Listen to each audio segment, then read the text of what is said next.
Bill Morris வந்து என்ன பண்ணியிருக்காருன்னா, ஒரு நிலத்தை உழாமையே நம்ம விவசாயம் பண்ணலாம் அப்படின்னு சொல்லியிருக்காரு. இந்த மேல் மண் எடுத்து அந்த பக்கம் போட போகிறோம். இலத்தழைங்களும் போடலாம். இலத்தழைங்க ஃபர்ஸ்ட் 3 லேயர் நம்ம நிலத்துலேருந்து மட்டத்துக்கு மேலே வந்ததுக்கப்புறம் 3 லேயருக்கு மேலே நீங்கள் போடலாம். லேசாக போட்டு விடணும்.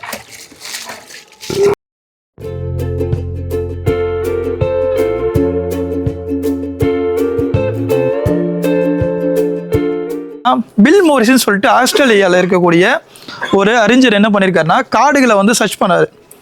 அவருடைய தீவிர ஒரு ஆலோசனை என்னென்னா, ஒரு காடுகளில் எப்படி இயல்பாக ஒரு விதை விழுந்துச்சா எப்படி அது முளைக்குது, அதை எப்படி பார்க்குறாரு, அது எப்படி முளைக்குது, ஒரு காடுகளில் செயல் இயல்பாக நடக்குது, எதனால் எப்படி நடக்குது.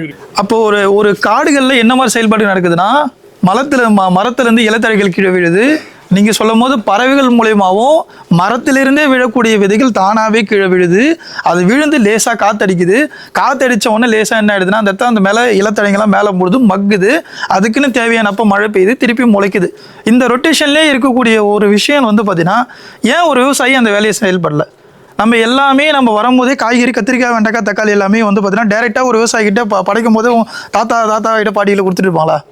இல்லை. அப்போ அது காடுகளிலையும் மலைகளிலையும் ஏதோ ஒரு இடத்துல ஏதோ ஒரு தாவரங்கள் வந்து ஆடு மாடு இதெல்லாம் உண்ணலாம், அதெல்லாம் நம்ம உணவாக எடுத்துக்கலாம் அப்படின்னு ஒரு மரபறிவு நம்மளுக்கு கொடுத்துட்டு போயிருக்காங்க. அப்போ அந்த விதைகள் வந்து பார்த்தீங்கன்னா அங்கே இருக்குது, நம்ம இது எடுத்துக்கலாம். தண்ணி அதிகமாக இருக்கிற பகுதியில் வந்து நம்ம அரிசியை நம்ம வந்து உற்பத்தி பண்ணலாம். தண்ணி குறைவாக இருக்கிற இடத்துல கிழங்குகளையும், மரவள்ளி கிழங்குகளையும், அதுக்கப்புறம் வறட்சியாக இருக்கக்கூடிய இடத்துல கத்திரிக்காய், மிளகாய் அந்த மாதிரி விஷயத்தெல்லாம் நம்ம பண்ணலாம் அப்படின்ற ஒரு மரபறிவை வந்து நம்மளுக்கு கொடுத்துட்டு போயிருக்காங்க. நான் இப்போ செய்யக்கூடிய விஷயங்கள் என்ன, பில் மோரிஸ் வந்து என்ன பண்ணியிருக்காருன்னா, ஒரு நிலத்தை உழாமையே நம்ம விவசாயம் பண்ணலாம் அப்படின்னு சொல்லியிருக்காரு. நம்ம வந்து ஒரு நிலத்தை வந்து பார்த்தோன்னா டிராக்டர் மூலிமா, அதிகமான ஒரு டிராக்டர் மூலிமா இருக்கக்கூடிய வச்சு பெருசாக நீங்கள் பாலமாக நீங்கள் அடிமண்ணி மேல் மண்ணி நீ கலக்கிறன்ற பேரில் வந்து பார்த்தீங்கன்னா பெருசாக மண்ணை நீங்கள் நோண்ட என்ன ஆகுதுன்னா, இங்கே இருக்கிற கார்பன் சத்து ஆவியாகிறதுக்கு வாய்ப்பு இருக்குன்னு சொல்கிறாரு. மண்ணில் இருக்க கார்பன் சத்து இருக்குது பார்த்தீங்களா, கரிமச்சத்து, அது என்ன ஆகிடுதுன்னா மேலே வந்து ஆவியாகுது. அப்போ அது நீங்கள் அதிகமாக நீங்கள் நிலத்தை உழக்கூடாது, நிலத்தை மூடி வைக்கணும். அந்த நிலத்தில் இருக்கக்கூடிய கார்பன் டை ஆக்சைடு நீங்கள் அந்த காத்தோட்டத்துக்கு மட்டும் தான் நீங்கள் வேலைகள் கொடுக்கணுமா காட்டினோம். நிலத்தை நோண்டி நீங்கள் வெயிலில் போட்டு என்ன பண்ணணும், அந்த செயல்பாடுகள் பண்ணக்கூடாது. காடுகளில் யாரும் டிராக்டர் ஓட்டுறதில்ல, காடுகள் யாரும் விதைக்கிறதில்ல, யாரும் யூரியா போடுறதில்ல, பொட்டாசியம் போடுறதில்ல, அங்கே இயல்பாகவே நடந்துகிட்ருக்கு. அந்த விஷயத்தை நம்ம வந்து பண்ணணும் அப்படின்றத ரொம்ப ஒரு பெரிய கிட்டத்தட்ட ஒரு 8 வருஷம் கோர்ஸ் எல்லாம் வந்து பார்த்தீங்கன்னா பில் மோரிஸ் பர்மட் கல்ச்சர்னு சொல்லிட்டு ஒன்று இருக்குது. பர்மா கல்ச்சர்னு சொல்லுவாங்க. அது நம்ம பர்மட் கல்ச்சர்னு நம்ம சொல்லிட்டு இருக்கோம், நிரந்தர வேளாண்மை தமிழில். அதை என்ன பண்ணியிருக்காருன்னா, நம்மாழ்வார் வந்து எல்லாத்தையும் நம்ம மூளைக்குள்ளே போட்டுக்காம ரொம்ப அடிப்படையாக என்ன தேவை அதை மட்டும் நம்ம செஞ்சால் போதும்னு சொல்லிட்டு ரொம்ப சுருக்கமாக ஒரு விஷயத்தை வந்து கொண்டு வந்திருக்காரு. அதை நம்ம நிரந்தர வேளாண்மையில் கிட்டத்தட்ட ஒரு 12 அம்சங்கள் இருக்குது. அந்த 12 அம்சத்தில் நம்மளுக்கு என்ன அத்தியாவசியமாக தேவையோ அதை மட்டும் நம்ம இங்கே பார்க்க போகிறோம். அதே மாதிரி இப்போ நான் சொல்லிட்டு இருக்க இந்த நிரந்தர வேளாண்மை இருக்குது பார்த்தீங்களா, இது எல்லா நிலத்திலையுமே தயவு செஞ்சு பயன்படுத்தாதீங்க. முக்கியமாக ஏன் அதை நான் சொல்ல வரேன்னா, இது ஒரு விவசாயி இந்த செயல்பாடுகளை செய்ய முடியாது. 1 ஏக்கர் விவசாயிங்க இந்த நிரந்தர வேளாண்மையில் நான் சொல்கிறேன் இப்போ இருமடி மேட்டு பற்றி நம்ம பண்ண முடியாது, ஆனால் சாதாரண மேட்டை பற்றி பண்ண முடியும். அதை நான் சொல்கிறேன். சின்னமாக இடம் வச்சுட்டு இருக்கவங்க மட்டும்தான் இப்போ பண்ணக்கூடிய செயல்பாடுகளை செய்யணும், சரிங்களா? சாதாரண மேட்டு பற்றி பெரிய அளவில் விவசாயம் பண்ணுறவங்க அவங்களுக்கு வந்து பார்த்தீங்கன்னா நீங்கள் சாதாரண மேட்டு பாத்தி அமைச்சு திருப்பி நிலத்தை வந்து பார்த்தீங்கன்னா கொத்தி நீங்கள் வேலை செய்கிற மாதிரி செயல்பாடு பண்ணணும். ஓகேங்களா? இதுதான் பேசிக். இந்த இப்போ நம்ம செய்ய போகிற வேலைகளுடைய பேசிக்ஸ் தான். நம்ம இதை என்ன செய்ய போகிறோன்றதுனா, முதல்ல என்னென்னா, இப்போ நிலம் உங்கள் பிரகாரத்தில் ஒரு ஃபிக்ஸ் வச்சுங்க. நம்ம வேலை செய்ய போகிறோம், உங்கள் நிலத்துலேயும் உங்கள் வீட்டிலையும் நீங்கள் செய்ய போகிறோன்னு வச்சுக்கிட்டு இந்த நிலத்தில் இந்த மாதிரி எடுத்துட்டோம். 3 அடி நீட்டு, 3 அடி அகலம்.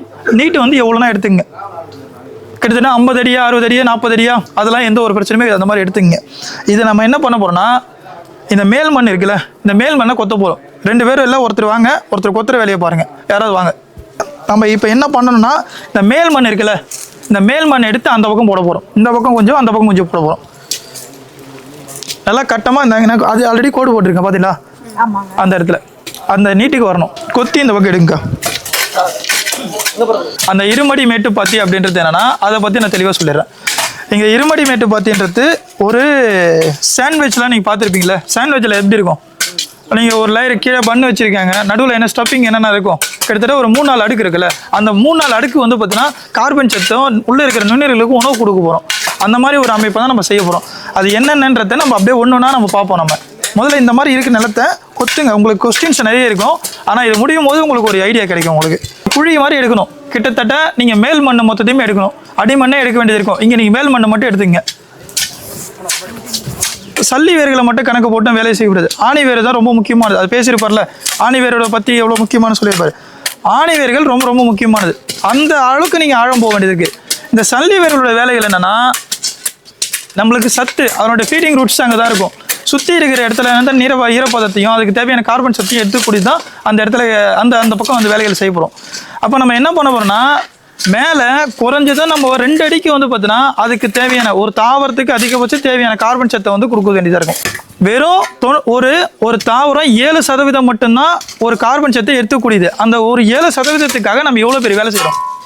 மீதி இருக்கிறது எல்லாமே என்ன, மீதி 93% என்ன மாதிரி வேலை செயல்பாடு நடக்குதுன்னா, புறச்சூழலில் இருக்கக்கூடிய சூரிய ஒளி சொன்னாருங்களா, அந்த சூரிய ஒளி எந்த மாதிரி இடத்துல ஒரு வயலும் வரப்பும் தமிழர்கள் அதிகமாக பேசியிருப்பாங்க பார்த்துறீங்களா? அந்த வயலும் வரப்பும் ஏன் வயலும் வரப்பு ஏன் இருக்கணும்? தண்ணி வெளியே போகாமல் இருக்கிறதுக்கு. வரப்புலையும் செடி போடலாம். ஓகே, வேற? ஓகே, நான் சொல்லுறேன். ஒரு நிலத்தை நீங்கள் உழவு பண்ணுறீங்க. உழவு பண்ணும்போது என்ன ஆகும் தெரியுமா? உழவு பண்ணும்போது உள்ளே இருக்கிற நுண்ணுயிர்களும் அங்கே இருக்கிற மண்புழு எல்லாமே என்ன ஆகும்? டேமேஜ் ஆகும். அது எங்கே போகும்னு நினைக்கிறீங்க? வரப்புக்கு தான் போவோம். அப்போ நீங்கள் யோசிச்சு பாருங்க, அந்த வரப்பில் இருக்கிற செயல்பாடுகள் எவ்வளோ இருக்குன்றத பாருங்க. அன்னைக்கு இங்கே இருக்கிற நிலத்தில் இருக்கிற நுண்ணுயிர்கள் எல்லாமே ஒரு பாதுகாப்பான ஒரு இடத்துக்கு போகிறதுக்கு ஒரு வரப்பு இருந்தது. அந்த வரப்பில் இருக்கிற பில்லு மட்டும் அதிகமாக இருக்கு. நீ பார்த்துருக்கீங்களா? ஏன் வரப்பில் இருக்கிற பில்லு மட்டும் அதிகமாக இருக்கு? நீங்கள் நிலத்துலேயும் பில்லு இருக்கும், நீங்கள் பார்த்துருங்க. தண்ணியே இவ்வளோ நாள் வரப்பு வந்து காயாது. எத்தனை பேர் கவனிச்சிருக்கீங்க? மானாவாரி நிலமாக இருந்தாலும் சரி, நிலத்துல நல்லா இருந்தாலும் சரி, ஏன் அது நினைக்கிறீங்க? நீங்க சொல்றீங்கல்ல, உழுறப்போ மற்ற நேரத்துல எல்லாம் நீங்க நிலத்துல இருந்து மண்புழு பாக்குறத விட வரப்புல மண்புழு ஜாஸ்தி இருக்கும். வரப்புல காத்தோட்டம் ஜாஸ்தியா இருக்கும். காத்தோட்டம் மண்புழு அதிகமா இருக்கும். வேற தொந்தரவு இல்லாம இருக்கு. சரி, டிஸ்டர்ப் இல்லாம இருக்கு. வேற அப்சர்வ் பண்ணிக்கும் சூரிய ஒளி. அப்போ ஒரு தாவரத்துக்கு அடிப்படையாக எல்லாமே வந்து பார்த்தீங்கன்னா எங்கே கிடைக்குது? நம்மளுக்கு வரப்பில் கிடைக்குது. அந்த வரப்போட அமைப்பு தான் நம்ம இங்கே பண்ண போகிறோம். நிலத்திலேருந்து நம்ம என்ன பண்ண போகிறோம்? நிலத்திலேருந்து கொஞ்சம் உயரமாக போட போகிறோம். இதுக்கு இன்னொரு பேர் இருக்குது, ரைசிங் பெட்டுன்னு சொல்லுவோம் இங்கிலீஷில். கொஞ்சம் மேலே போட போகிறோம். ஓகேங்களா? அப்போ இந்த ஒசரத்தில் போடும்போது என்னென்னா, இதுக்கு காத்தோட்டம் கிடைக்கும், நீர் நீங்கள் நீர் கொடுக்க போது கிடைக்க போகுது. அதே மாதிரி அந்த சூரிய ஒளின்றது அறுவடையும் சீராக இருக்கும். அந்த பயிரோடைய இது பற்றி பேசினாருங்களா? அந்த பயிரோட ஒசரத்தை பற்றி எந்த அளவுக்கு, எந்த ஒசரம் இருக்குது அதை பற்றி சொன்னாருங்களா? ஓகே. இப்போ இங்கே பார்த்தீங்கன்னா இங்கே டாமினேட்டர்னு ஒருத்தர் இருப்பார். ஏன்னா இந்த பெரிய மரம் டாமினேட்டர்னு வச்சுங்க, அதுக்கு கீழே எல்லா காய்கறியும் நீங்களால் வைக்க முடியாது. ஒரு வெண்டைக்காவோ தக்காளியோ கத்திரிக்காயோ வைக்க முடியாது. அப்போ நீங்கள் என்ன பண்ணால் அடுக்கு விவசாயத்தை பற்றி தெரிஞ்சுக்கணும். உங்கள் நிலத்தை 1 சென்ட்டை 10 ஏக்கரான்னு 10 சென்ட்டாக மாற்றலாம். அது எப்படின்னும் போது என்னென்னா, நம்ம கீழே வந்து ஃபஸ்ட்டு நம்ம என்ன பண்ணோம்னா, கீழேயே வளரக்கூடிய கீரை ரகங்கள் பார்க்குறோம்.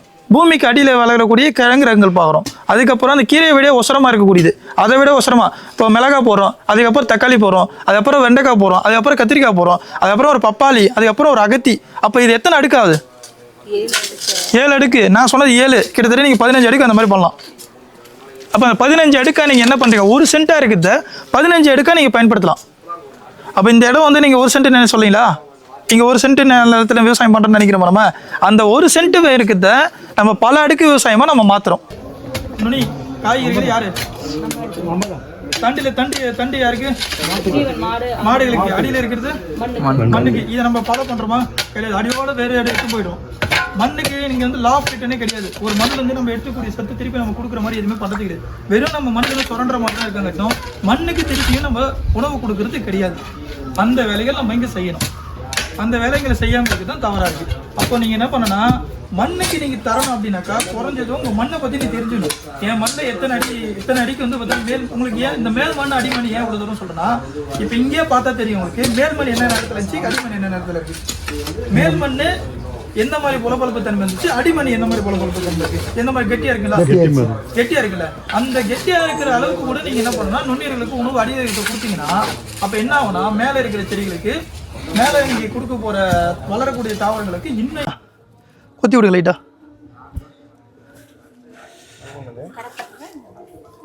இருங்க, அது எப்படி இல்லை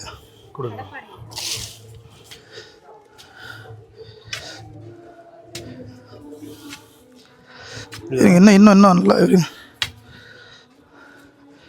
இப்படி வந்துடுண்ணா. எனக்கா பார்த்து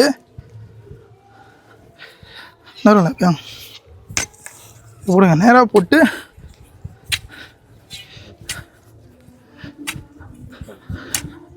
விஷயத்த ஒரே நாளைக்கு எத்தனை போட முடியும்? ஒரு நாளைக்கு ஒன்று தான் போட முடியும். அப்போது இது எங்கே மட்டும் போட முடியும்? சின்ன தோட்டத்துக்கு மட்டும் தான் பண்ண முடியும். பெருசானே இருக்கும்போது என்ன ஆகுனா நீங்கள் ஜேசிபி வச்சு நோண்டி பண்ணலாம். ஆனால் ஹெவியான ஒரு டிராக்டர் உள்ளே கொண்டு போகிறத தவிர்க்கணும். அது தேவையில்லாத வேலை. அதுதான். இல்லை லைட்டாக மிரிச்சா ஒன்றும் பிரச்சனை இல்லைண்ணே. குழி எடுத்துருக்கோம். எத்தனை அடி எடுத்துருக்கோம்? ஒரு அடி, 1.5, 1.25 1.5ன்னு வச்சிங்களேன். சரி, 1.5 அடி கணக்கு வச்சிங்க. 1.5 அடி வச்சுருக்குமா? அகலம் எத்தனை? 3 நீட்டு இங்கே இருக்குது. ஆனால் நான் எத்தனை அடி எடுக்க சொன்னேன்? 50 வரைக்கும் எடுத்துக்கலாம். எத்தனை இது வந்து பார்த்தீங்கன்னா 3 அடி சொன்னல. வீட்டு தோட்டன்றதுனால 3 அடி. விவசாய நிலம் வந்தால் 4 அடி. 4 அடி நீட்டு 25 அடி 50 அடி உங்களோட விருப்பம். அடுத்து தான் நீங்கள் இதே மாதிரி இன்னொரு பாத்தி போடுறீங்கன்னா அதுக்கு இடைவெளி 1.5 அடி, கிட்டத்தட்ட 2 அடி நீங்கள் இடைவெளி விடணும். நடப்பாதை 2 அடி. அப்போ 4 2 4 2 4 2. ஆமாம், பக்கத்தில் இப்போ இங்கே போடுறீங்கன்னா 2 அடி, இந்த பக்கம் 4 4 2 4 2 4 2 போடுறீங்க. இந்த மாதிரி தான். இல்லை, முடிச்சதுக்கப்புறம் அங்கே எதுவுமே இருக்காது. பாத்தி முட்டுன்னு தான். 50 அடிக்கு அப்புறம் உங்கள் பக்கத்து நிலத்துக்கு நீங்கள் சேர்த்து போட போகிறீங்களா இல்லை வேற போன போட போகிறீங்களா?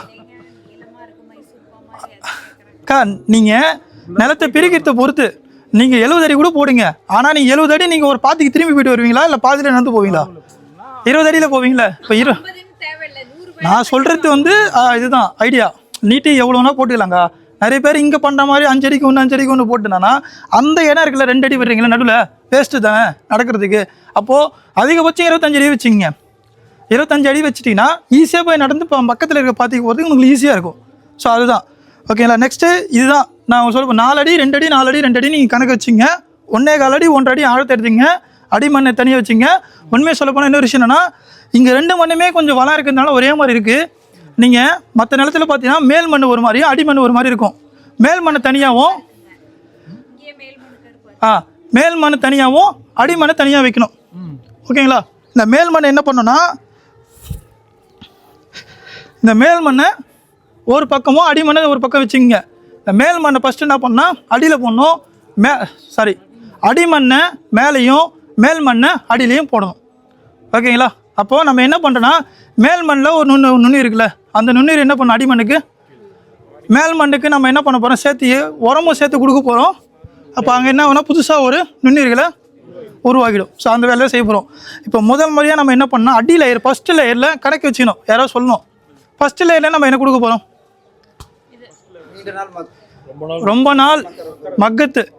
இவ்வளோ பெரிய கட்டையாக இருந்தாலும் சரி, நல்லா பார்த்துங்க. இவ்வளோ பெரிய கட்டை மரக்கட்டை அதுக்குன்னு காசு கொடுத்து வாங்கணும். பக்கத்தில் போயிட்டு சவுக்கு கிடைக்குது அந்த மாதிரிலாம் எடுத்து வாங்கிட்டு வரக்கூடாது. எது எளிமையாக உங்கள் வீட்டாண்ட கிடைக்கும்? தேங்காய் மட்டை கிடைக்குது, இல்லை மரக்கட்டை நீங்கள் வெட்டந்தே இருக்குது. எதெல்லாம் எளிமையாக இருக்கோ ரொம்ப நாளைக்கு மக்காமல், ரொம்ப நாளைக்கு மக்கணும், சீக்கிரமாக மக்காமல் ரொம்ப நாளைக்கு மக்கத்து எந்த மாதிரி பொருளாக இருக்கும்? நல்லா மரக்கட்டை, இந்த மாதிரி தென்னை மட்டை, இதெல்லாம் வந்து ரொம்ப நாளைக்கு நீண்ட நாளைக்கு மக்காமல் இருக்கக்கூடியது. ஆனால் மக்கும் கொஞ்சம் கொஞ்சமாக மக்கும். சைடில் இருக்கிறது மட்டும் மக்கும், சென்டரில் இருக்கிறது அப்படியே இருக்கும். அப்போ அந்த சைடில் இருக்கிறது மக்கிறது என்ன ஆகும்? உரமாக மாறும். அப்போ நம்மளுக்கு லேட் ஆகுதுன்னு நம்மளுக்கு தேவைப்படுது. ஓகே, அப்போ ஃபஸ்ட் லேயர் அது எடுங்க. அப்படியே போடணேன், கொட்டினேன், கொட்டுங்க அடிக்கலாம். ஆக்சுவலாக இது 10வது கம்போஸ்ட் ஆனது கிடையாது, பச்சை சாணி. 2வதாக சொல்கிறேன்.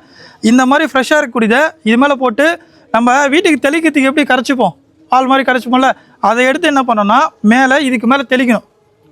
ஏன் நம்ம இதை தெளிக்கிறோம்? நுண்ணீர் பெருக்கத்துக்கு எது ரொம்ப இயல்பாக இருக்குன்னா சாணியில் இருக்க நுண்ணீர்கள் வந்து சாணி ரொம்ப நுண்ணீர் பெருக்கத்துக்கு ரொம்ப ஈஸியாக இருக்கும். புதுசாக ஒரு நுண்ணீர்கள் வந்து அங்கே செயல்பாடு அதிகமாக இருக்கும். அதுக்கு தான் நம்ம என்ன பண்ணுறோம், பஞ்சகாவியா ஜீவாமிர்தம்லாம் எப்படி நம்ம ட்ரை பண்ணுறோம், அதெல்லாம் சாணிகள்லையும் கோமிகளில் தான் அதிகமாக நம்ம பயன்படுத்துகிறோம். அப்போது நம்ம இங்கே அதிகமாக வந்து என்ன பண்ணுறோம், பச்சை சாணியை லேசாக இதுக்கு மேலே என்ன பண்ணுறோன்னா கரைச்சி மேலே தெளிக்க போகிறோம். ஓகே, கரைச்சி தெளிச்சிட்டுமா அதுக்கப்புறம் நம்ம என்ன பண்ணோன்னா மாட்டு எரு இருக்குல்ல, நல்லா கம்போஸ்ட் ஆனது மாடு எரு வந்து பார்த்தோன்னா குவிச்சு வச்ச இடத்துல கை விட்டிங்கன்னா என்ன ஆகும்? சூடு இருக்கும். எதனால்? நுண்ணீர்களையா? மக்களை ஏன் அந்த அந்த சூடு ஏன் வருது? சூடு வருது இல்லைண்ணா, எதனால அந்த புழுக்கம் அந்த இடத்துல வருது? கேஸ். கேஸ். அப்போ அங்கே ஒரு அமிலமோ அங்கே ஒரு வாயு உருவாது. அந்த வாயு வந்து பார்த்தீங்கன்னா இங்கே இருக்கிற தாவரத்தை டிஸ்ட்ராக்ட் பண்ணுற மாதிரி இருக்கும். இதே வந்து இந்த சாணியை கம்போஸ்ட் ஆனது இருக்குல்ல, அதை நீங்கள் கை விட்டு பாருங்களேன், ஜில்லுன்னு தான் இருக்கும். அப்போ நீங்கள் அதை வந்து தான் நீங்கள் அடுத்த லேயர் போடணும். ஃபஸ்ட்டு சாணியை போடுறோம், நெக்ஸ்ட் என்ன பண்ணுறோம், எருவு லேசாக மேலே போட போகிறோம். ஓகேங்களா? ஆனால் அதை பாதி கரைச்சிக்கினேன். இந்த இடம் இருக்குல்ல, இது நல்லா ஃபுல் கவர் பண்ணியிருக்கணும். இங்கே கண்டென்ட் வந்து ரொம்ப கம்மியாக இருக்குது. கண்டென்ட்னா நம்ம இங்கே போடக்கூடிய மரக்கட்டிங்க கொஞ்சம் கம்மியாக இருக்கிறதுனால நம்ம கம்மியாக போட்டிருக்கோம். இது எல்லாத்தையுமே போட்டு மூடுற அளவுக்கு இருக்கணும். ஓகேங்களா? ஃபஸ்ட் லேயர் மண் லேசாக தெரியாத அளவுக்கு. ஒரு அடி கிடையாதுமா, மரக்கட்டை இவ்வளோ பெருசு இருக்குன்னா இவ்வளோ பெருசு போட்டுங்க. கனமாக போடுங்க, இந்த மாதிரி தூர போடாமல் கனமாக போடுங்கன்னு சொல்ல வரும். அண்ணே அப்படியே தெளிச்சு விடுங்கண்ணே, ஃபுல்லாக இங்கெல்லாம் தெளிச்சு விடுண்ணே. கொடுங்க போதும் ஒன்று அப்படி பின்னாடி எடுத்துமா. ஆக்சுவலாக எல்லா கட்டை மேலேயும் நல்லா தளராக ஊற்றிருக்கணும். இங்கே கம்மியாக இருக்கின்றதுனால கம்மியாக ஊற்றுறேன், தளராக ஊற்றிடணும். ஓகேங்களா? தண்ணி போதுண்ணே, அப்படியே வச்சுருங்க, கை கவரத்துக்கு பயன்படுத்திப்பார். போதுண்ணே அப்படியே எங்கள் காலண்டர் லைட்டாக ஊற்றி விட்டுருண்ணே. அந்த எருவு எடுத்து வரேன் நானுங்க. அண்ணா இருங்க அண்ணா, தண்ணி சாணி தேவைப்படுதுண்ணே. ஒரே இடத்துலையும் இவ்வளோ ஊற்றக்கூடாது, தெளிக்க தான் செய்யணும். சரி, அந்த ஆட்டு எருவு எடுத்து கொட்டுங்க. அப்படியே பரவலாக போடுங்க லேசா. நான் போடணும், அங்கேருந்தே போடணும், தூக்கி போடணும் அப்படி போடணும். ஆட்டு எருவு அளவாக தான் பயன்படுத்தணும் சொல்லிட்டேன். சரிங்களா? ஆட்டு எருவோட பயன்படுத்தலாம். நல்லா மக்கின பிறகு பயன்படுத்துங்க ஆட்டு எருவு. சரிங்களா? ஆட்டு எருவு வந்து சீக்கிரமாக மக்கறதுக்கு லேட் ஆகும். மற்ற சாணியை விட இது மக்கறதுக்கு லேட் ஆகும். அதனால் அளவாக பயன்படுத்துங்கன்னு சொல்கிறோம். அதாவது இந்த மாதிரி ஸ்டேஜில் இருக்குது, பொட்டையாக இருக்குல்ல, இந்த மாதிரி ஸ்டேஜில் இருக்குது, அளவாக பயன்படுத்த சொல்கிறேன். மக்கினதை நீங்கள் எவ்வளோனா பயன்படுத்துங்க, நல்லா மக்கிடணும். ஓகேண்ணா? போதுண்ணே. இப்போது இந்த லேயரில் போடல, ஏன் இந்த லெவலுக்கு வந்து நம்ம இங்கே ஒரு உரம் ஏன் போடுறீங்க? அங்கே இருக்கிற புது நுண்ணுயிர்களுக்கான சாப்பாடு. அப்போ அதுக்கு நம்ம என்ன பண்ணுறோம், இவ்வளோ கணத்துக்கு நம்ம லேசாக என்ன பண்ண போகிறோம்னா மண்ணை போட போகிறதில்ல, எருவு போட்டுன்னு இருக்குமா, எருவு வந்து இவ்வளோ கணத்துக்கு இதுக்கு மேலே நான் போகிறோம். மண் வெட்டி எடுத்துங்க, 2 பக்கமும் லேசாக என்ன பண்ணுங்கள், பரவலாக இதுக்கு மேலே மண்ணை போட்டு மேலே ஃபஸ்ட்டு எடுத்த மேலே இருக்கிற மண் இருக்குல்ல, அடியில் இருக்கக்கூடிய மண் தனியாக வச்சுருக்கல, அதனால் மேலே இருக்கிற மண் எடுத்து என்ன பண்ணால் லேசாக பரவலாக போடுங்க. இல்லை இன்னும் கனமாகவே போடலாண்ணே. நீங்கள் பொறுத்து ஒரு பக்கம் மேடாகவும் ஒரு பக்கம் பள்ளமாகவும் இருக்கக்கூடாது, லேசாக போட்டுண்ணே. அதேமாதிரி ஒரே இடத்துல மண் எடுக்கக்கூடாது. பாருங்க, எல்லா இடத்துலையும் இருக்கிற மண் எல்லா இடத்துலையும் பரவணும். அப்போ நீங்கள் போடுறது என்னென்னா அங்கங்கே இருக்கிற மண் அங்கங்கே போய் சேரணும். லேசாக மேலே போட்டு போங்க. ஆனால் மெரிக்காதீங்க, அது அப்படி மெரிச்சின்னா வேஸ்ட்டு. நீங்கள் சைட்லேருந்து மேலேருந்தே போடுங்க. ஏன்னா இடம் குறுக்கமாக இருக்கிறதுனால கொஞ்சம் கடினமாக இருக்குது. அதாவது நீங்கள் மெரிச்சதால் போட்டது மொத்தம் மேலே வந்துச்சு. ஓகே, இப்போ அடுத்ததான் என்ன பண்ணால் அந்த கரும்பு சக்கை இல்லை, அந்த கரும்பு சக்கத்தை எடுத்து போடுங்க. ஏன் கரும்பு சக்கை? ஆக்சுவலாக கரும்பு சக்கை நாங்கள் 3வது இடத்துல தான் போடுவோம். இப்போ முதல்ல வந்து நல்லா இவ்வளோ பெரிய கனமாக இருக்கிறது, அதுக்கப்புறம் இவ்வளோ பெரிய கனமாக இருக்குது, அதுக்கப்புறம் அதை விட சின்னதாகவும், அதுக்கப்புறம் சீக்கிரமாக மக்கக்கூடியதாக இருக்குது பயன்படுத்தணும். இலைத்தழைங்களும் போடலாம். இலைத்தழைங்க ஃபஸ்ட்டு 3 லேயர், அதாவது நம்ம நிலத்துலேருந்து மட்டத்துக்கு மேலே வந்ததுக்கப்புறம் 3 லேயருக்கு மேலே நீங்கள் போடலாம். லேயருக்கு மேலே கடினமாக இருக்குது. கை வச்சிங்களேன் சொல்கிறேன், கட்டை வரல, அதோட இது கொஞ்சம் கடைசியாக இந்த மாதிரி வரக்கூடியதாக பார்த்துங்க. தாளமாக போடலாம், ஆனால் வெயிலில் காய வச்சு போடுங்க. அதில் சாணி அந்த இதில் பச்சை சாணி இருக்குல்ல, அதுதான். அதே மாதிரி பச்சையாக இருக்கிறது எதுவுமே உள்ளே பயன்படுத்தக்கூடாது. பச்சையாக இருக்கிறதே நீங்கள் பயன்படுத்தலாம். பச்சையாக இருக்கிறது பயன்படுத்தும் போது என்னென்னா அந்த உஷ்ணத்தை உண்டாக்கும். மேலே வைக்கிற செடிகளுக்கு என்ன ஆகும்னா அது முளைப்பு திறன்லேருந்து செடிக்கு சாவர வரைக்கும் பிரச்சனை வந்துடும். பச்சை சாணி அளவாக ஊற்றுரும். எவ்வளோ ஊற்றுரும்? லேசாக மேலே ஊற்றுரும். நம்ம அதிகமாக தான் போடக்கூடாது, லேசாக தெளிக்கலாம். அது நுண்ணுயிர்களுக்கு உணவு. இப்போ இதுக்கு மேலே சாணியை கரைச்சி திருப்பி ஊற்றுங்க. டைம் நம்மளுக்கு 1 ஹவருக்குள்ளே இருக்குது, இதை முடிப்போம் சீக்கிரமாக. அதுக்கப்புறம் பேச வேண்டியது நிறைய இருக்குது விதைக்கிறதுலாம். ஃபஸ்ட்டு நம்ம என்ன போட்டோம்? மட்டை, பச்சை சாணி, அப்புறம் எருவு. ஏதாவது ஒரு ஆட்டு எருவுன்னு ஸ்பெசிஃபிக்காக சொல்லாதீங்க, எருவு. எந்த கோழி எருவு இன்னும் வருஷத்தை அதிகமாக உண்டாக்குது. கோழி எருவு வந்து அதுக்கு கொடுக்குற மருந்து இருக்குது பார்த்தீங்களா, இருக்கிறதுலே அதிகம். வாரத்துக்கு ஒரு மருந்து நம்ம கொடுக்குறோம். தயவு செஞ்சு அதை தவிர்த்துருங்க. அதை தவிர்த்துட்டு மாடு வாங்கிக்கிங்க. ஜெர்சி மாடு இருந்தாலும் பரவாயில்ல, அந்த கழிவு எடுத்துங்க தயவு செஞ்சு. ஆனால் லேசாக தெளிவிடுங்க. இன்னும் கொஞ்சம் லேசாக அப்படியே பண்ணிட்டு இன்னும் கொஞ்சம் விட்டுலாம். ஏன்னா இன்னும் அடுத்தடுத்த லேயர் போட வேண்டியது இருக்குது. கரும்பு சக்கை ஏன் நம்ம போடுறோன்னா, இருக்கிறதுலேயே கரும்பு சக்கை அந்த கரும்புலேயே வந்து பார்த்தீங்கன்னா ஒரு இனிப்பு இருக்கும். அந்த இனிப்பு இங்கே இருக்கிற நுண்ணுயிர்களுக்கு வந்து பார்த்தீங்கன்னா ரொம்ப பிடிக்கும். அது என்ன ஆகும்னா இன்னும் சீக்கிரமாக செயல்பாடுகள் வேலையாகும். அதனால் நாங்கள் அதிகமாக கரும்பு சக்கை. ஏன் கரும்பு சக்கை இன்னொரு விதத்துலனா எளிமையாக கிடைக்கக்கூடியது. வெயில் காலம் வந்துச்சுன்னு வச்சுங்க, எல்லா ஜூஸ் கடையிலுமே எடுத்து கொளுத்தி போட்டுருவாங்க. நீங்கள் அதை வாங்கி நீங்கள் பயன்படுத்தலாம். கேட்டிங்கன்னாவே அவனே தந்து. ஏன்னா அவன் ஒரு நாளைக்கு நிறைய பேர் கஸ்டமர் 100,000 பேர் பண்ணுறான்னு அவன் கடையில் எவ்வளோ குப்பையில் எங்கே எடுத்து கொட்ட முடியும்? நீங்கள் எடுத்துகிட்டு போயிட்டா சந்தோஷம்னு நினைப்பான். நெக்ஸ்ட் அந்த எரு இருக்குல்ல, அந்த எரு லேசாக போட்டு விடுங்க. உரத்தில் தூக்கி பரவாயில்ல போட்டு விடுண்ணே, டக்குன்னு போடுண்ணே, கொஞ்சம் டைம் இல்லைண்ணே.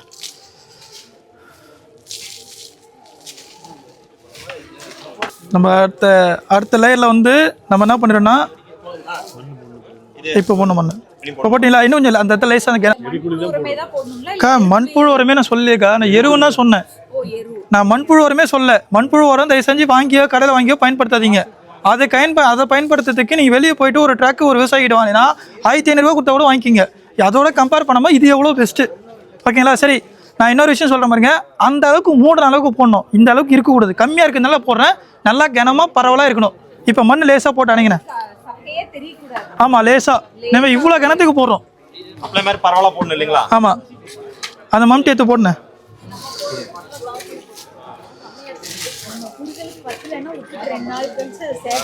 அடுத்த திருப்பி நம்ம என்ன பண்ண போகிறோம்? அடுத்தது போடுங்க. எனக்கு கம்மியாகவே போடணேன். அடுத்த லேயர்லாம் கம்மியாக இருக்கு, இன்னும் லேஸாக போட்டு விடணேன். ஏன்னா அடுத்த லேயர் இன்னொரு லேயர் தேவைப்படுது. இன்னும் 2 லேயர் 3 லேயர் போடணும். ஓகே, போதும். இப்போ எருவு போடுங்க. அக்கா, எருவு இந்த பக்கம் ஒன்று விடணேன், நான் போடுறேன் டக்குன்னு. எருவு இங்கே பாருங்க, நான் எப்படி போகிறேன்னு பாருங்க. இதுவண்ணே நான் போகிறதுக்கும் நீங்கள் போகிறதுக்கு வித்தியாசம் இருக்குது. பார்த்தீங்களா? நான் ஒரே இடமா இந்த வந்துன்னு இருக்கேன், நீங்கள் போகிறதுக்கு வித்தியாசம் இருக்குது. இப்போ நீங்கள் போட்டதுக்கும் நான் போடுறது வித்தியாசம் இருந்துதா? அந்த கிணத்துக்கு ஏற்ற மாதிரி போடுங்க. ஒரே இடமா இருந்து போட்டிங்கன்னா உங்களுக்கு ஈஸியாக இருக்கும். உங்களுக்கு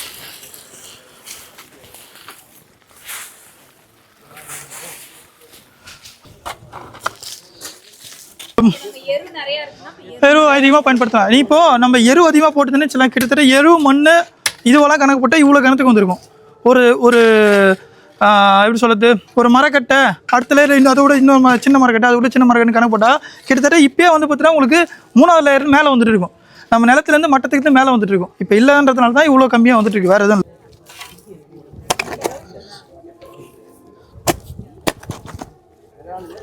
இப்போ இது மட்டத்துக்கு வந்த மாதிரி கணக்கு. அடுத்ததா அதை எடுத்துங்க. எது ஒன்று போடுங்க. போடலாம், எல்லாத்தையும் போடலாம். போடுங்க, மொத்தத்தையும் போடுங்க. இருக்கு அந்த கட்டை வேணாம், அந்த கட்டையத்தை ஓரம் வச்சுருங்க. கொட்டுங்கக்கா, கொட்டிடுங்கக்கா, அப்படி கொட்டுங்கக்கா. நல்லா கொட்டு. இங்கே தான் கனமா இல்லை.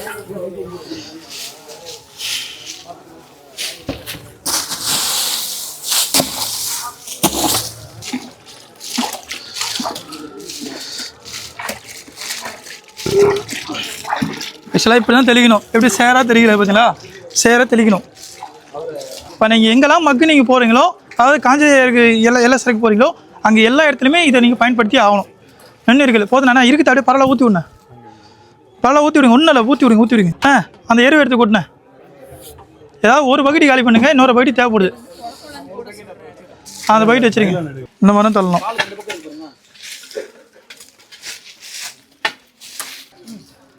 எரு கொட்டுங்க. இவ்வளோ நல்லா கனமாக கொட்டணும். லாஸ்ட் ஸ்டேஜில் மட்டும் ஃபைனலாக இவ்வளோ கனத்துக்கு போடணும். Final stage.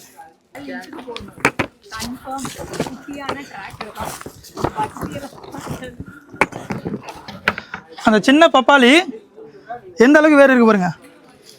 சரி, அந்த பப்பாளி எவ்வளோ பெருசு இருந்துச்சு? அதனோட வேறு எங்கே வரைக்கும் வந்துருக்கு?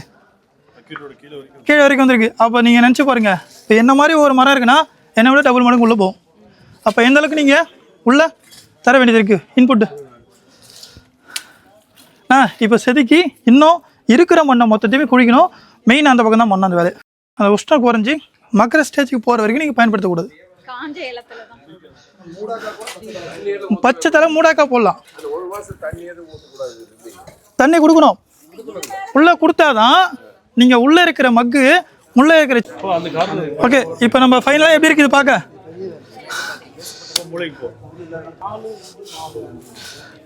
இப்போ அண்ணா எல்லாம் வந்துட்டீங்களா? எல்லாம் இருக்கீங்களா? ஒரு விதை எடுத்து வந்துடுறேன். விதையை நான் போடலாம். ஆக்சுவலாக இது எடுக்கணும். எடுத்து தான் நீங்கள் விதைக்கும் போது அந்த மாதிரி பண்ணணும். விதைக்கணும். இந்த நேரத்தில் விதைக்க போகிறீங்க. விதைக்கும் போது இந்த மாதிரி வேலை செய்யணும். அதே மாதிரி அங்கே மட்டை இல்லை பாருங்கள். இந்த மண்ணை கை தள்ளுங்க. இந்த மண்ணை இங்கே பாருங்கள். எங்கே மட்டை இல்லை, எங்கே மட்டை இருக்குன்னு தெரியுதா உங்களுக்கு?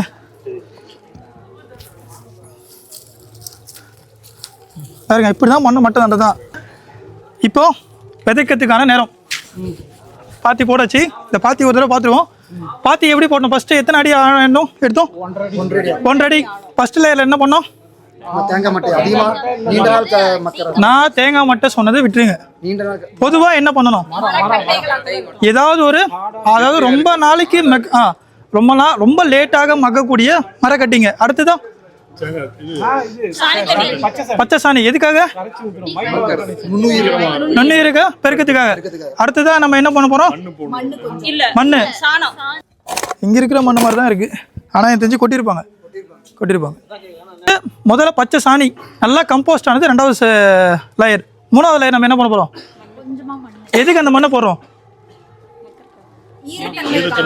ஈரத்தன்மை வேற. இப்போ அங்கே இவருங்க நுண்ணுயிருக்கு நம்ம பச்சை சாணி கரைச்சாச்சு. அங்கே நுண்ணுயிர்களுக்கு நம்ம உணவு கொடுத்துட்டோம். அது எங்கே போய் ஸ்டேபிளாக நிற்கும்? தங்கம். அப்போ மண் நம்மளுக்கு தேவை. அப்போ மண் அங்கே அரிமானத்துக்கான வேலைகள் அங்கே சதைக்கிறதுக்கான வேலைகளை செயல்படுத்தி வைக்குது. இதாக இருக்குது கையில் எடுத்துட்டேன். ஓகேவா? அடுத்ததான் நம்ம என்ன பண்ண போகிறோம்? அடுத்த லேயர் என்ன பண்ணோம்? 3வது லேயர் வந்துட்டோம். கரும்பு செக்கை. ஏன் கரும்பு செக்கை 3வது லேயர்? அதை தவிர்த்து கரும்பு செக்கை தவிர்த்து வேற என்ன போடலாம்? அதாவது நீங்க எத்தனை லேயர் நான் போட்டிருக்கேன்? இங்க 4 லேயர் போட்டீங்க. மகா இப்போ நம்ம கரும்பு செக்கை எத்தனை லேயர் போட்டோம்? 2வது லேயர்ல போட்டோம். ஆனா நம்ம மரக்கட்டையை பயன்படுத்துறதுனாக்கா எந்த இடத்துல போடணும்? மட்டத்துக்கு மேலே. நிலம் மட்டம் இதுக்கு மேலே தான் நீங்கள் கரும்பு சக்கையை போடணும். அது வரைக்கும் உள்ளே வந்து பார்த்தீங்கன்னா லேட்டாக மக்கக்கூடியது ஃபஸ்ட் லேயரும், அதை விட சீக்கிரமாக மக்கக்கூடியது, அதை விட சீக்கிரமாக வரக்கூடிய நீங்கள் போடணும். இதுதான் கான்செப்ட். ஓகேவா? அப்போ மேல் மட்டத்துக்கு நம்ம என்ன பண்ணுறோம்? கரும்பு சக்கை. அதுக்கப்புறம் நம்ம கரும்பு சக்கை போட்டு என்ன பண்ணுறோம்? சாணி போடுறோம், பச்சை சாணி போடுறோம், அப்புறம் உரம் போடுறோம், மண். பச்சை சாணி உரம் மண், பச்சை சாணி உரம் மண், அதுக்கப்புறம் கரும்பு சக்கை இல்லை கட்டிங்க. இதுதான் கான்செப்ட். அடுத்ததாக இலத்தழிங்க. அதை விட கரும்பு சக்கையை விட சீக்கிரமாக மக்கக்கூடியது எதுவாக இருக்கும்? இலத்தழிங்க. அப்போ அந்த இலத்தழிங்களை ஃபைனலாக இங்கே போட்டுட்டு அதுக்கப்புறம் திருப்பி என்ன பண்ணுறோம்? பச்சை சாணி காஞ்ச இலத்தலை அதை போட்டு அடுத்ததான் என்ன பண்ணோம்? பச்சை சாணி தொளிச்சாச்சு, எருவு போட்டுச்சு, மண் லேசாக போட்டுச்சு. அதுக்கப்புறம் மேலே ஃபைனல் எவ்வளோ போடணும்? நல்லா ஒரு கன விரல் அளவுக்கு நீங்கள் என்ன பண்ணணும்? வெறும் உரத்தை மட்டும் போடணும். அதுக்கப்புறம் என்ன பண்ணணும்? லேசாக மண் போடணும். இப்போ எங்கே வந்து நிற்கிறோம்? நம்ம விதைக்கு வந்து நிற்கிறோம். இப்போது ஒரு விதை ஊன்றேன். அந்த விதைக்கு மேலே ஒரு 1.5 அடி, பூமிக்கு அடியில் ஒரு 1.5 அடினா கிட்டத்தட்ட 3 அடி. அப்போ ஒரு தாவரத்துக்கு அதிகபட்சமாக எத்தனை அடி தேவைப்படுன்னு சொன்னேன்? அதே அளவுக்கு உள்ள இருக்கும். அப்போ நம்ம ஃபர்ஸ்ட் நம்ம 1/2 அடி மட்டும் தானே நம்ம இது வரைக்கும் என்ன பண்ணியிருக்கோம்? நம்ம என்ன பண்ணியிருக்கோம்? விதை ஊனி போட்டிருக்கோம். அப்போ எத்தனை காய் காய்ச்சிருக்கோம் உங்களுக்கு? சும்மா சொல்லணும் 40 காய் காய்க்குதுன்னு வச்சுலாம். இப்போ இந்த மாதிரி போடும்போது எவ்வளோ காய் காய்ப்போம்? 100 காய். அப்போ ஏன் அந்த மாதிரி? இங்க மக்க என்ன செயல்பாடு நடக்கும்? அந்த இலத்தழிங்கெல்லாம் கீழே முதல் லேயர்ல இருக்குது பார்த்தீங்களா? அதாவது முதல்ல ஊன்றீங்க. முதல் ஒரு 20 to 30 நாளைக்குள்ள ஃபர்ஸ்ட் மக்கிடும். அந்த முதல்ல இவ்வளோ பேர் செடிக்கு தேவையான அளவுக்கு ஒரு லேயர்ல கிடைச்சிடும். அதை விட அதிகமாக போச்சு ஆணி வேறு திருப்பி அடுத்த லேயர்ல எடுத்துக்குவோம். அதுக்கு அடுத்த லேயர்ல எடுத்துக்கும். அப்படி எடுத்து கிட்டத்தட்ட லாஸ்ட் லேயருக்கு போகும்போது என்னன்னா கடைசியாக உங்களுக்கு அறுவடை கொடுக்கும் பார்த்தியா? அப்போ கூட மகசூல் நல்லா கொடுக்கும். ஸோ இதுதான் நிரந்தர வேளாண்மை. இந்த நிரந்தர வேளாண்மைக்கான திட்டம் இதுதான். இதே மண்ணை நல்லா பார்த்தீங்க. இதே தான் இங்கே இருக்கிற ஒரு மம்டி மண்ணும் அந்த பக்கம் இருந்து ஒரு மண் பெட்டி எடுத்தோம். வெறும் 5 கலப்பில் ஓட்டிட்டு ரொட்டேட்டரை போட்டுட்டு வெறும் மண்ணை மட்டும் கூச்சிங்கன்னா அது மேட்டுப்பாத்தி. அந்த மேட்டுப்பாத்தியை கூட நீங்கள் 7 வருஷம் பயன்படுத்தலாம். ஒரு மண்புழுவும் ஒரு மண்புழு இந்த ரயில் பூச்சினீங்களே மரக்கொட்டை, நாங்கள் மரவட்டைன்னு சொல்லுவோம். மரவட்டை எங்கே இருக்கு தெரியுமா? நீங்கள் நல்லா பார்த்துறீங்களா? இலத்தழை கீழே ஜில்லுன்னு இருக்கிற இடத்துல தான் இருக்கும். மண்புழு எங்கே தெரியுமா இருக்கும்? அது ஃபர்ஸ்ட் லேயரில் போயிட்டு செகண்ட் லேயரில் போயிட்டு தான் போய் ஸ்டே பண்ணுவீங்க. ஏன்னா அங்கே தான் ஜில்னஸ் இருக்கும்.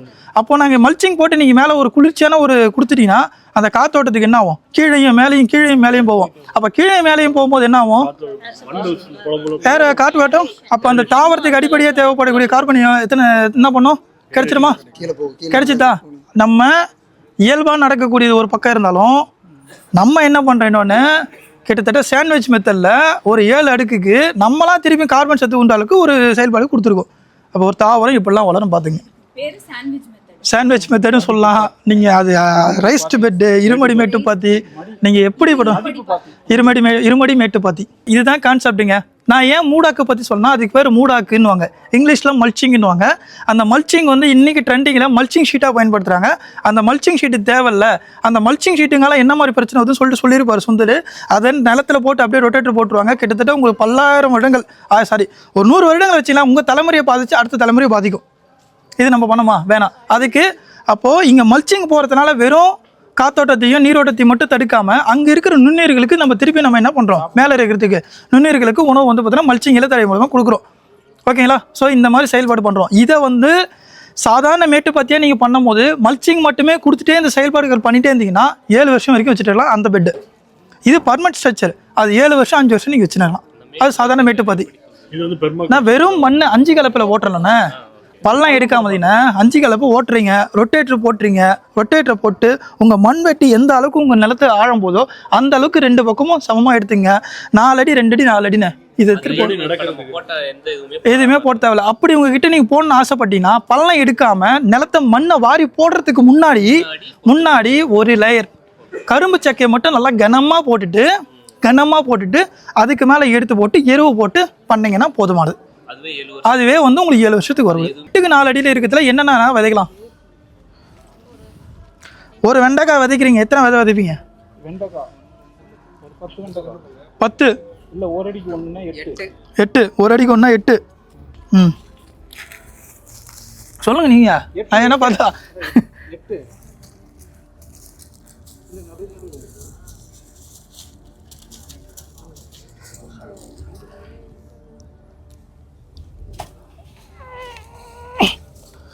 ஓகே. ஃபஸ்ட்டு என்ன விதைக்கிறேன்னா கீரை. நான் சிவப்பு தண்டு கீரை விதைக்கிறேன். கீரை விதைக்கும் போது ஒரு விஷயம் என்னென்னா டைரெக்டாக எதிர்த்து விதைக்காதீங்க. எனக்கு கொஞ்சம் நுட்பம் அந்த தெரியுன்றதுனால நான் டைரெக்டாக விதைக்கிறேன். புதுசாக வேலை செய்கிறீங்க அப்படின்னாக்கா நான் எந்த அளவுக்கு விதை எடுத்துக்கிறேனோ, ஒரு கைப்பிடி அளவுக்கு இருக்கிறேன்னா அந்த கைப்பிடி அளவுக்கு விதை, சும்மா சொல்கிறேன், ஒரு கைப்பிடி அளவுக்கு விதை இருக்குன்னா இதை விட 4 மடங்கு மண் அதிகமாக சேர்த்துட்டு நான் பண்ணுங்க வீசுங்க. அப்படி வீசும்போது தான் ஒரு விதைக்கும் நல்லா கேப் இவ்வளோ போகும், காத்தோட்டம் இருக்கும், நல்லா அறுவடை வரும்.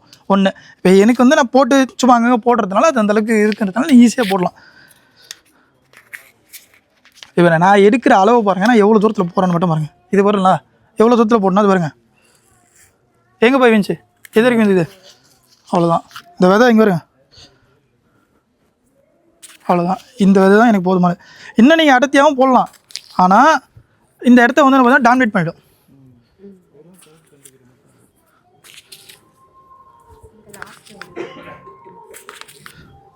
இங்கேருந்து நீங்கள் இங்கேருந்து என் நேரில் எனக்கு தெரியுது, நேரில் அங்கே போய் வீடுறது தெரியுது.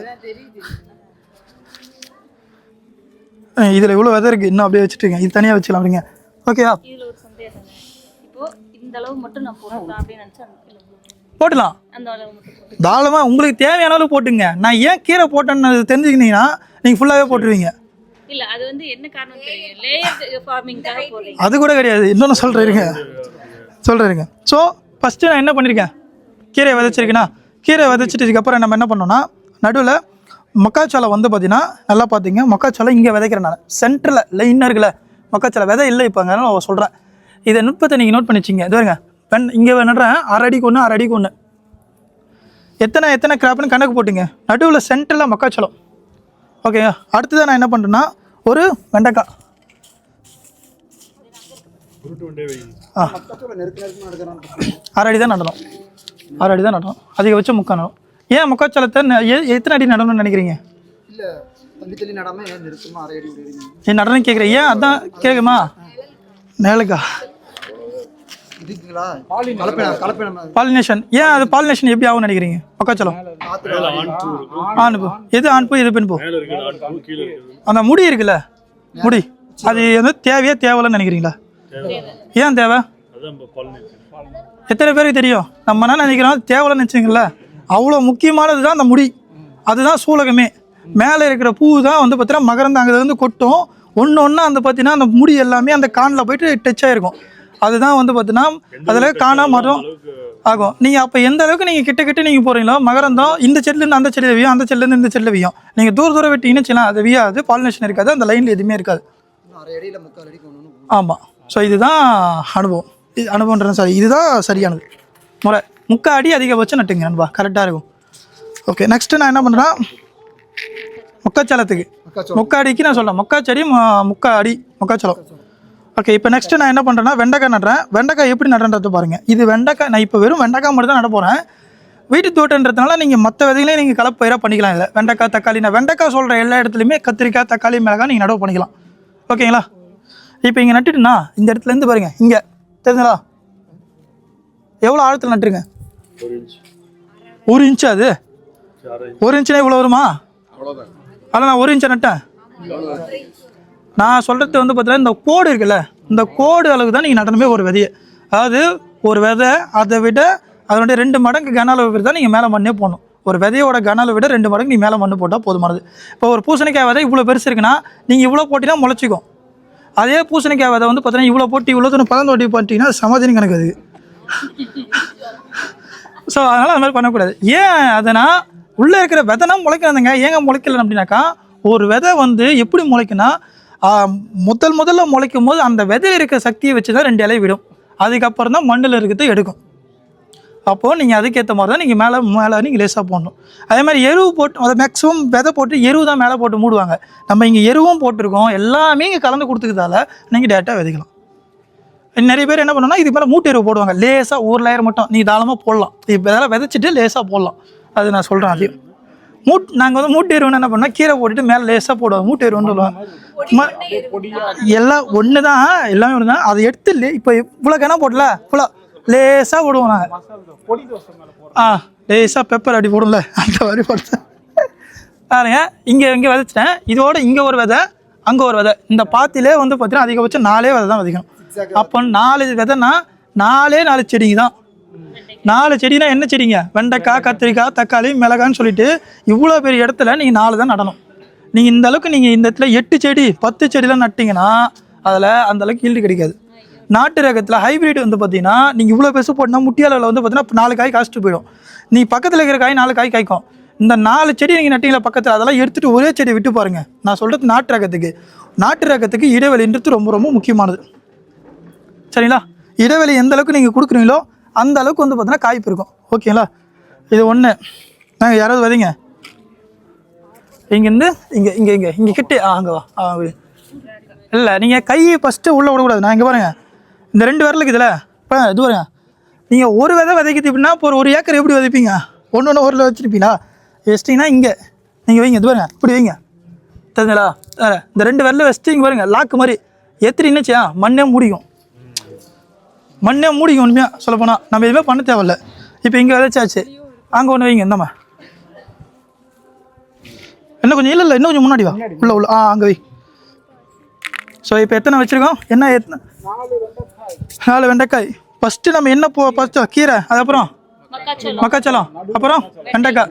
ஓகே, இப்போதைக்கு என்ன இந்த விதை தான் மட்டும்தான் இப்போதைக்கு இது பண்ண முடியும். இதை தவிர்த்து இருக்கக்கூடியது என்னென்ன இருக்குன்றது சொல்ல பாருங்க. இது விளிம்பு இருக்கிற இந்த சைடில் இதில் இருந்து சின்ன வெங்காயம் இந்த 4 விரலேருந்து இங்கே வெங்காயம் நடவு பண்ணணும். லைனாக நடவு பண்ணலாம். நல்லா பார்த்தீங்க, இங்கே வெங்காயம். இந்த வெங்காயம் எந்த அளவுக்கு நீங்கள் இடைவெளி வேணும்னா, இங்கே வெங்காயம் நடிச்சிட்டிங்கன்னா இங்கே வெங்காயம், இது வருங்க வெங்காயம். இந்த 4 விரல கேப்பில் வெங்காயம். முள்ளங்கி 4 விரல கேப்பு. எங்கே நடணும்னா இங்கே இந்த சைடில் தான், இந்த விளிம்பு சைடில். இங்கேருந்து ஒரு 5 விரல தள்ளி உள்ள இந்த சுற்றிலும் நீங்கள் என்ன பண்ணலான்னா கேரட்டு முள்ளங்கி வெங்காயம் எல்லாமே 90 நாட்கள் 70லேருந்து 90 நாட்கள் வரக்கூடியது எல்லாமே நீங்கள் சைடில் வச்சுக்கலாம். ஓகேங்களா? அப்போது இங்கே 4 வெண்டைக்காய் நட்டுல 4 வெண்டைக்காய் ஒரு ரகம் எடுத்துக்கலாம். கத்திரிக்காய் தக்காளி மிளகாய் வெண்டைக்காய் 4 எடுத்துக்கலாம். முடிஞ்சு போச்சு. இதை தவிர்த்துட்டு எனக்கு அது ரொம்ப டவுட் இருக்குது. இப்போ இங்கே வெண்டை நடுறோன்னா இப்போ நம்ம 4 காய் ரகம் பண்ணுறோன்னா இங்கே வெண்டை அங்கே கத்திரி அப்படி பண்ணணுமா, இல்லை இதுக்கு பக்கத்துலேயே வந்துட்டு ஊனிக்கலாமா? இது வெண்டைக்கா, அங்கே தக்காளி, அங்கே கத்திரிக்காய், அங்கே மிளகாய், பக்கத்துலேயே போடக்கூடாது. மிளகாய் ஆமாம் 4 செடி அதேக்காவும் வச்சுக்கோங்க, கத்திரிக்காயும் வச்சுக்கலாம். ஆனால் ஒரு பயிராக பண்ணாமல் கலப்பு பயிராக பண்ணுங்கன்னு சொல்ல வரேன். அடியில் கீரை. ஓகே, இப்போ நான் என்ன பண்ணுறேன், சைடில் வந்து பார்த்தீங்கன்னா முள்ளங்கி நட்டாச்சு, அப்புறம் வந்து கேரட்டு நட்டாச்சு, அப்புறம் சின்ன வெங்காயம் நட்டாச்சு. ஒரு சின்ன டவுட்டு, இந்த வெங்காயம் முள்ளங்கி எது வேணாலும் நடத்தலாமா, இல்லை அடுத்த 4 நாள் இதுக்கு அப்படியே வச்சுக்கலாம்? இல்லை, நீ அடுத்த லைனில் இடம் இருந்துச்சுன்னா நல்லா. ஆனால் என்ன ஒரு குறிப்பிட்ட 90 நாட்கள் பயிர், அந்த விளிம்பில் வந்து உங்களுக்கு சூரிய ஒளி கிடைக்கிறது கஷ்டமாயிடும்.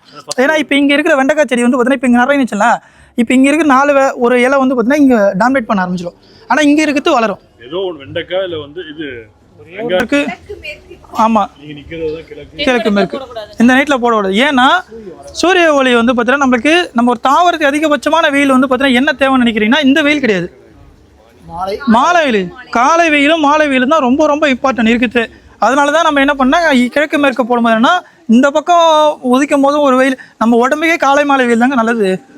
மதிய நேரத்தில் நம்மளுக்கு நல்லது இல்லைங்க. அந்த மாதிரி தாங்க இதுவும். ஓகேவா? ஸோ அப்போ அது ஒரு இடத்த பொறுத்து அது வந்து நான் அனுப்பங்களை சொல்கிறேன். நம்ம இன்னும் கொஞ்ச நேரத்தில் முடிச்சிடுவோம். அடுத்து தான் நம்ம என்ன பண்ண போகிறோம்னா கிழங்குலாம் நட்டாச்சு. அதுக்கப்புறம் என்ன பண்ணால் ஒரு பூச்சி தாக்குதலை கண்ட்ரோல் பண்ணுறதுக்கும் இங்கே வந்து பார்த்தீங்கன்னா மஞ்சள் நிறத்தில் பூச்சி, சிவப்பு நிறத்தில் பூச்சி, ஏதாவது ஒரு பூச்சிகள் வந்து பார்த்தீங்கன்னா நம்ம நல்லதோ கெட்டதோ செய்கிறதுக்கு ஒருத்தன் வேணும். அதுக்கு நீங்கள் செண்டு மல்லிகைப்பூ ரொம்ப ரொம்ப இம்பார்ட்டன்ட் இயற்கை வழி வேளாண்மையில். அது செண்டு மல்லி வந்து பார்த்தீங்கன்னா இந்த பாத்தியில் ஏதாவது ஒரு இடத்துல இங்கே இருக்குது, இங்கே ஒரு வெண்டைக்காய் வச்சுருக்கீங்களா, இங்கே நீங்கள் வைக்கலாம். அங்கே ஒன்று வச்சுட்டு போயிடலாம். இங்கேருந்து கிட்டத்தட்ட ஒரு 5 அடிக்கு ஒன்று ஒரு பூச்செடி ஒன்று வச்சுருங்க. இன்னும் கத்திரிக்காய் பக்கத்தில் வச்சிங்கன்னா ரொம்ப நல்லது. அந்த கத்திரிக்காய் பக்கத்தில் வைக்கும் போது என்ன அந்த வேர்கள் மூலிமா என்ன ஆகுனா ஒரு ரசாயனம் வரும்.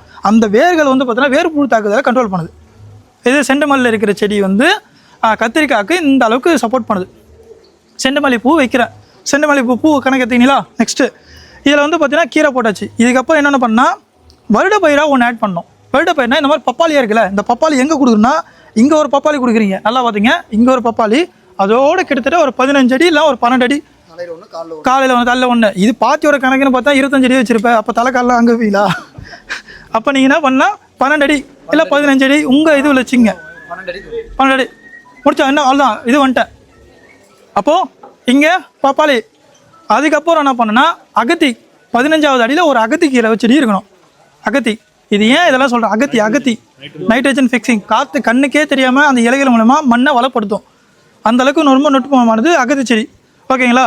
நெக்ஸ்ட்டு அங்கே வர வச்சிருமா, ஃபுல்லாக இது பண்ணிவிடுமா, நேரில் வந்துடுது, உங்களுக்கு எல்லாமே வந்துடுது. ஓகே, இப்போ ஃபஸ்ட்டு எல்லாத்தையும் போட்டாச்சு. எத்தனை பயிர் போட்டிருக்கோம்? கீரை, மக்காச்சோளம், வெண்டைக்காய், கத்திரிக்காய், தக்காளி 4 அது 4 கணக்கு வச்சுங்க. ஓகே, நெக்ஸ்ட் என்ன பண்ணுறோம்? 9 வெங்காயம், முள்ளங்கி, கேரட்டு 11 ஆச்சா? அதுக்கப்புறம் பூ 1 12 பப்பாளி, அப்புறம் அகத்தி. அந்த இதில் இன்னொரு விஷயம் இருக்குது. கட்டிங்ஸாக வரக்கூடிய இதெல்லாம் இருக்குல்ல, கட்டிங்ஸ்லாம் என்னென்ன கீரைகள்லாம் வரும்?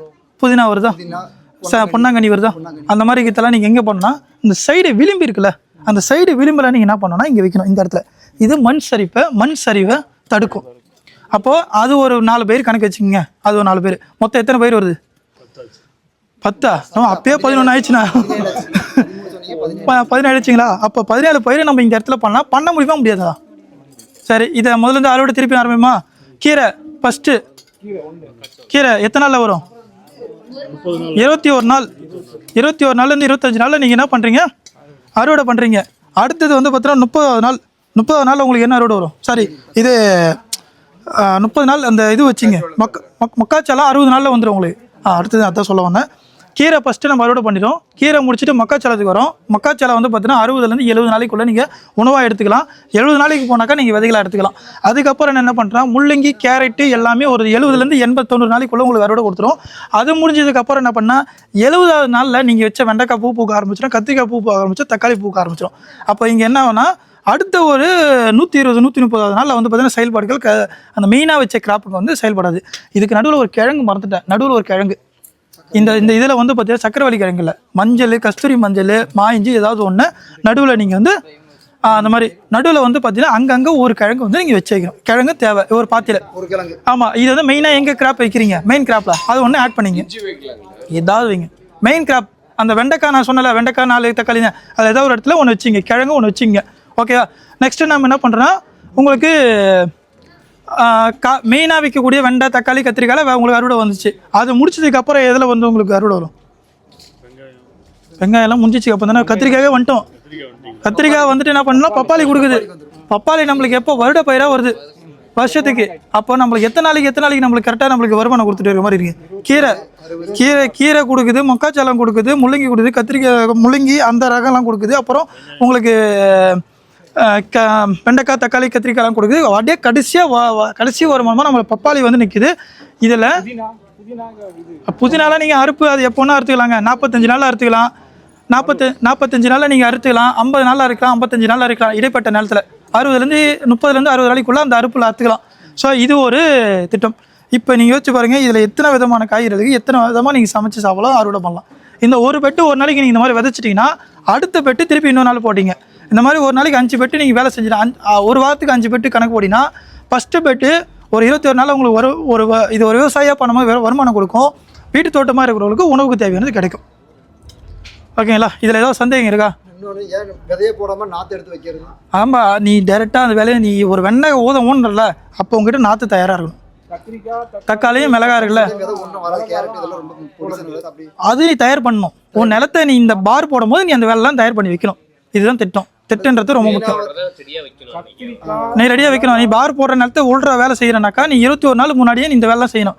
ஒரு 30 நாளைக்கு முன்னாடி இந்த வேலை செஞ்சு நீ ரெடி பண்ணி வச்சுட்டு அதுக்கப்புறம் இந்த வெள்ளை இறங்கணும். இப்போது இந்த கீரை போட்டல, இந்த கீரை ஏன் நான் போடுறேன்னு வச்சுலாம், முதல் களை எடுக்கிறீங்க, முதல்ல கீரை அறுவடை பண்ணுறீங்களே, அப்போ அங்கே களை வெட்டுற வேலை உங்களுக்கு கிடையாது. அப்போ உங்களுக்கு அந்த வேறு பிடுங்கும் போது என்ன ஆகும்? அதிகபட்சம் ஒரு கீரோட வேர் வந்து பார்த்தீங்கன்னா சுண்டு வேலை சைஸ் தான் போகும். அப்போ நீங்கள் அந்தளவுக்கு நீங்கள் பிடுங்கும் போது என்ன ஆகும்? அப்போ என்ன ஆகும்? அந்த இடத்துல லூஸ் ஆகும். மண்ணுக்கு வந்து இடத்துல கொடுக்குறோம், ஒரு காத்தோட்டம் போக ஆரம்பிச்சிடும். அது மட்டும் இல்லாமல் நுண்ணுயிர்களுக்கு ஒரு ரிலாக்ஸாக இருக்கிற மாதிரி இருக்கும். தண்ணி நீங்கள் கொடுக்கும்போது இன்னும் அழகாக உள்ளே போகும். இப்போ இந்த மாதிரி வேலைக்கு அதுக்காக தாங்க நான் வந்து கீரை எல்லாத்துலேயுமே போட சொன்னது. இப்போ கீரையும் நம்மளுக்கு கிடச்சிச்சு. நம்ம முதல் வேலையும் களை வெட்டவும் தேவையில்லை. அடுத்து தான் நீங்கள் இதுக்கப்புறம் தான் நீங்கள் மல்ச்சிங்க உள்ளே கொண்டு வர போகிறீங்களே. போட முடியாது. ஏன்னா சூரிய ஒளியை நம்மளால் அறுவடை பண்ண முடியாது. முதல்ல மட்டும்தான். ஆமாம், கட் பண்ணி அது உங்கள் விருப்பம். அது ரகத்தை பொறுத்து நீங்கள் விதைக்க விட்டுறீங்கன்னா ஏதாவது ஒன்று ரகத்தை மட்டும் வெயில் எங்கே இருக்குன்றதை பார்த்துட்டு ஒரே செடியாக விட்டுடணும். விதைக்க விட்டுறதா இருந்தால் மட்டும், மிச்சம் எல்லாம் நீங்கள் அப்படியே அறுவடை பண்ணலாம். இதுதாங்க நுட்பம். இது வருஷம் முழுசா காய் வேணும் அப்படின்னா ஒரு 5 பெட் வச்சிருந்தோம்னா மாற்றி பண்ணலாம். இப்போ அதே மாதிரி ரொட்டேஷன் கிராப்ன்றது ரொம்ப முக்கியம். இப்போ இங்கே கத்திரிக்காய் போட்டதில் திருப்பி நீங்கள் கத்திரிக்காய் போடக்கூடாது, வெண்டைக்காய் போட்டதில் வெண்டைக்காய் போடக்கூடாது. மாற்றி பண்ணுங்க. அதுக்கு தான் நான் ஒரு வெண்டைக்காய் மட்டும் போட சொல்கிறேன். சின்ன இடமா பார்த்தீங்க, ஒரு 3 செடி போடுங்க வெண்டைக்காய், அடுத்து ஒரு தக்காளி 3 செடி போடுங்க, அந்த மாதிரி போட்டுருங்க. அதே மாதிரி ஒரு ரகம் வந்து காய்ச்சிச்சு முடிஞ்சிச்சு ஈல்டுனாக்கா அதை வந்து நீங்கள் வேரோட பிடுங்கக்கூடாது. புரிஞ்சுங்க? அடியில் வெட்டணும். ஏன் அது அடியில் வெட்டணும்னா அது வேறு எங்கெல்லாம் ரூட்ஸ் எல்லாம் போகுதோ அந்த இடத்தெல்லாம் வந்து பார்த்தீங்கன்னா மக்கி காத்தோட்டத்துக்கு ஒரு நல்ல ஒரு இடமா மாறும். அது மட்டும் இல்லாமல் அந்த பச்சை மரத்தை வந்து எந்த ஒரு கரையானுமே சாப்பிடாது. நல்லா மக்கன இது உயிரிழந்து இருக்கோ அதை மட்டும் தான் வந்து கரையானெலாம் சாப்பிடுமே. ஸோ அதனால் இதெல்லாம் ரொம்ப முக்கியமானது. ஸோ வேரை வெட்டிட்டீங்க, இங்கே செடி இருந்துச்சு, இங்கே வெட்டிட்டுன்னா இங்கே நடக்கூடாது. இதுலேருந்து இங்கேருந்து தள்ளி இங்கே நடணும். அடுத்ததான் நீங்கள் நடும்போது இந்த முறையில நம்ம மண்ணு கலவை ரெடி பண்ணி காலத்துக்கும் இருக்கிற மாதிரி பண்ணும்போது தான் அப்படி. ஆமாம். நீங்கள் எந்த ஒரு செடியுமே நீங்கள் வெட்டாமல் வேரோட நீங்கள் வச்சு வைக்கும் போது ரொம்ப பெஸ்ட்டு. வேரை பிடிங்கி வெளியே போட்டுனா பெஸ்ட்டு. அதில் ஒன்றும் பண்ண முடியாது. அது நீங்கள் வருஷத்துக்கு ஒரு முறை நீங்கள் பண்ணி ஆகணும். அது வேறு ஸ்ட்ரெஸ்.